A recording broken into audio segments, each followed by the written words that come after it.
Well, we're off to a good start with the cigar, so let's kind of dive into our first discussion topic. And this is one that I was thinking about earlier on, and I thought maybe we could bounce back and forth with it.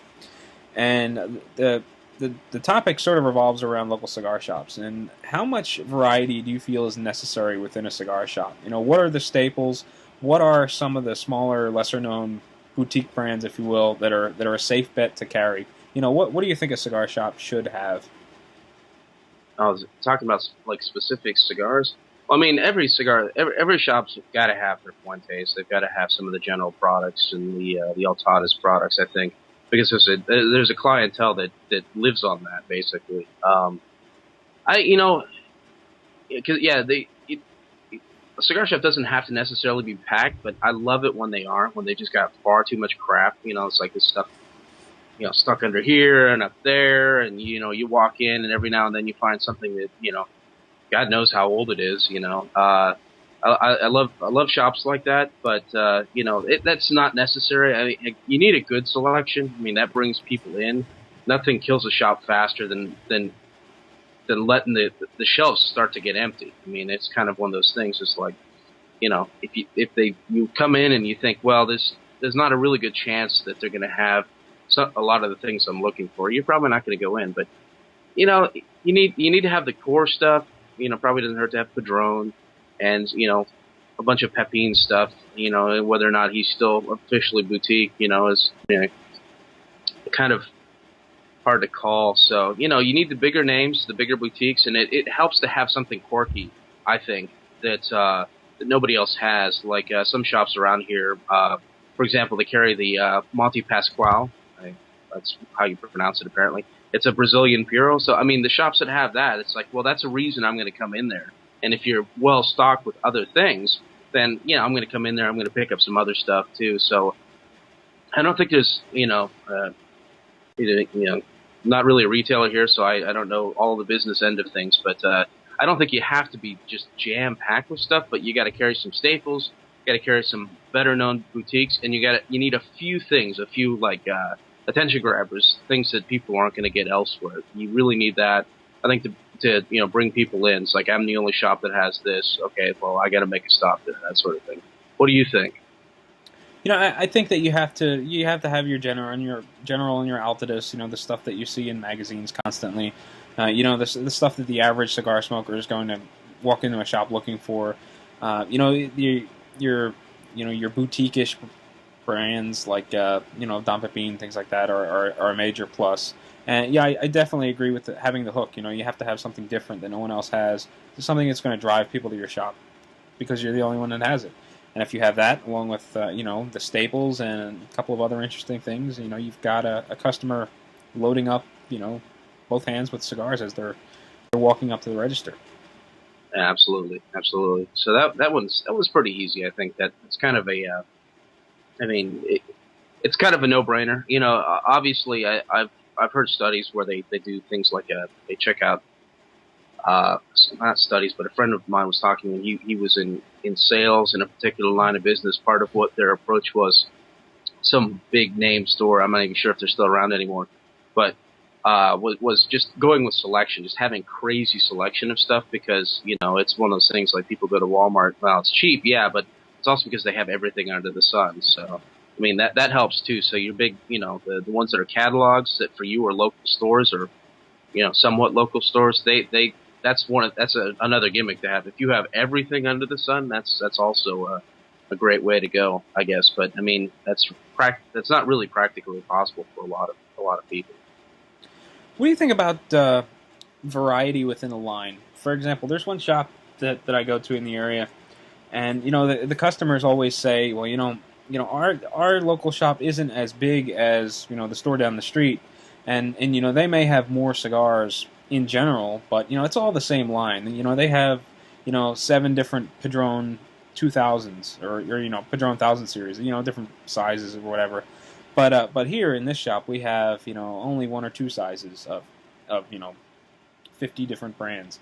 What do you think about something like that? Do you think it's necessary to have all the facings of a particular line, or can you stick to having just two sizes? I think what most I've seen it done at a number of places, a lot of places around here. Because space is there's a ton of good cigars out there. And space is at a premium. So, well, I've seen a lot of people do that. Where the really good sellers, you have all of the entire line, but stuff that sells but not as well.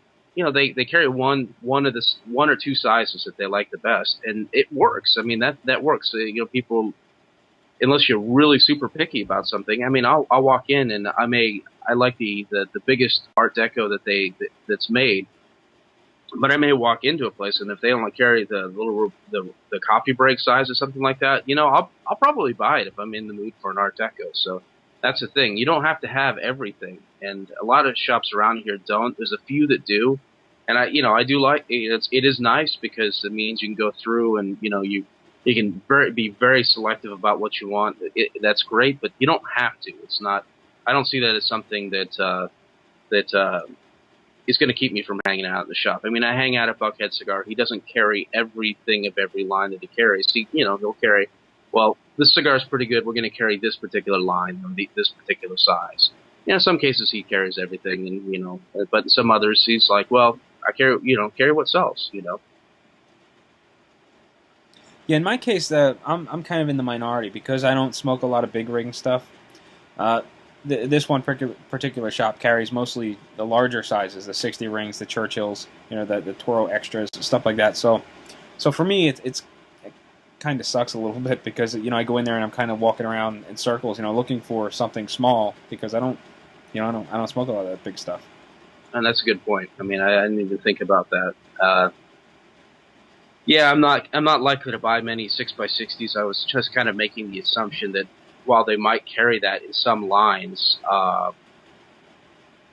they're going to carry smaller, more regular traditional sizes in others. So yeah.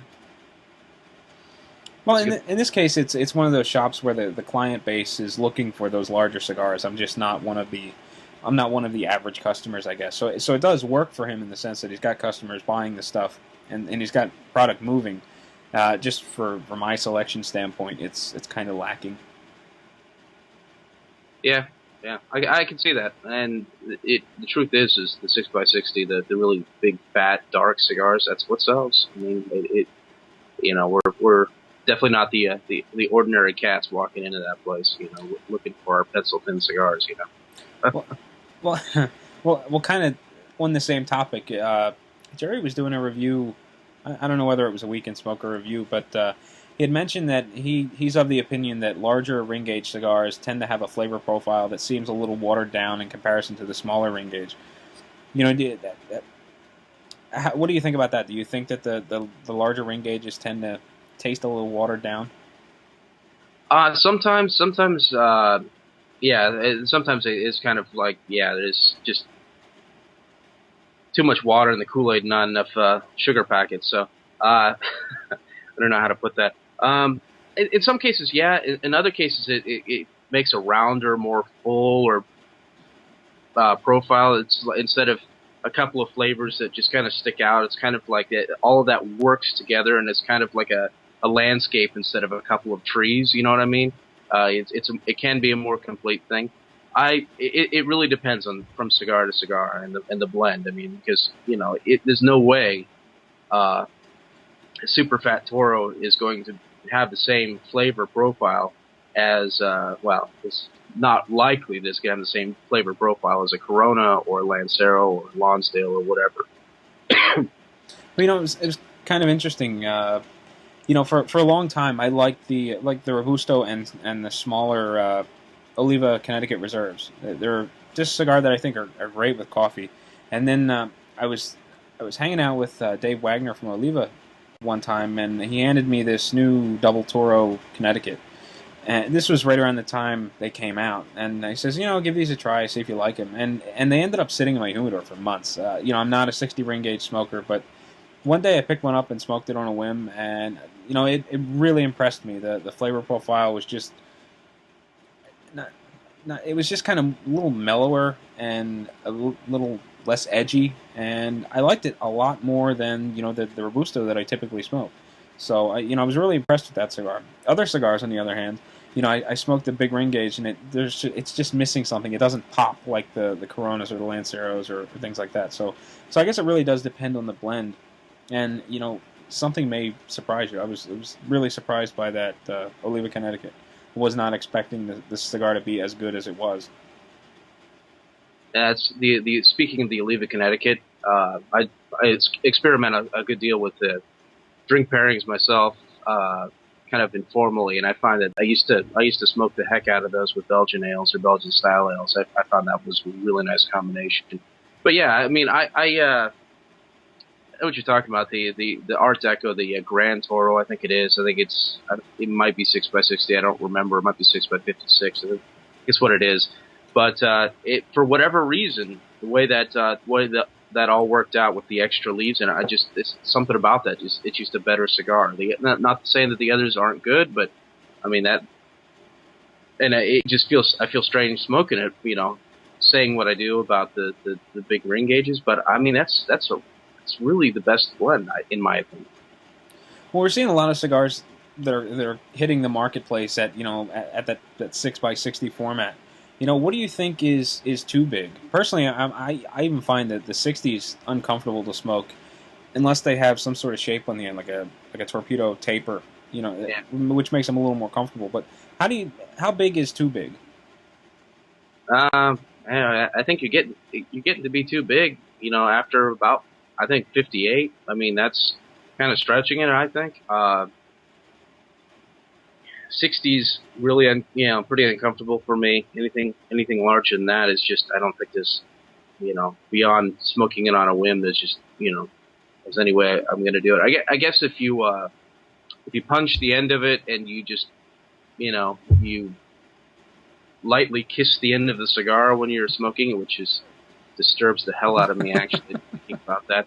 But you can pull that off, but it really depends. I mean, yeah, if it's just unless it's some sort of figurado, unless there's some sort of taper or whatever, yeah, it's just not going to be practical. I'd like to, I'm actually kind of interested or would be interested in seeing, the Java has a waif, the really thin one. Mm-hmm. I'd be interested in seeing one that's about yay big and just a little bit wider than the waif. It could be like 80, but it would be smokable. How crazy would that be? Just like a flattened 80 or something like that. Just see how ridiculously large it could be, but it would be smokable because you wouldn't have to, open your mouth up like a freaking alligator to smoke it.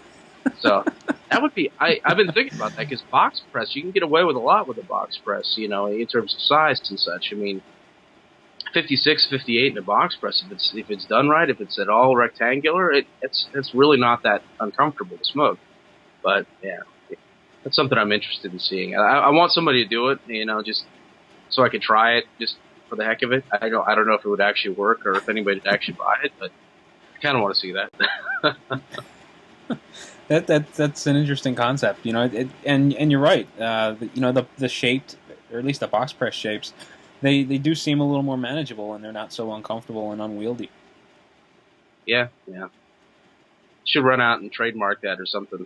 Go put out a patent. When is this going up again? Now somebody run out there and do it. Anybody who likes the box press, just for me, you send it to me.